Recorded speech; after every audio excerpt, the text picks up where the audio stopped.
Giggles and Glow.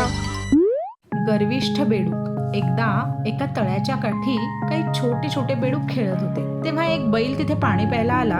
तो पाणी प्यायला आणि मोठ्याने डुरकला. त्याच्या त्या आवाजाने ते छोटे बेडूक घाबरले आणि धूम पळत आजीकडे गेले. आजीने एका नातवाला विचारले, काय रे, काय झाले असे घाबरायला? छोटा बेडूक म्हणाला, अगो आजी, एक खूप मोठा प्राणी तळ्यावर पाणी प्यायला आला होता. त्याचा आवाज केवढा मोठा होता, आम्ही अगदी घाबरलोच बघ. आजी म्हणाली, किती मोठा होता तो प्राणी? छोटू बेडूक म्हणाला, बाप रे, तो खूपच मोठा होता.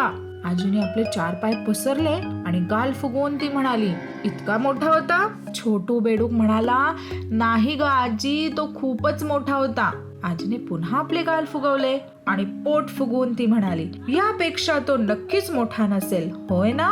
छोटू बेडूक म्हणाला, अगं नाही ग आजी, तो खूप खूप मोठा होता. आजीने स्वतःला सगळीकडनं फुगवलं, आणखी फुगवलं आणि शेवटी तिचे पोट फुटले आणि ती मेली. म्हणून म्हणतात, पोकळ गर्व तुमच्या नाशास कारणीभूत ठरतो.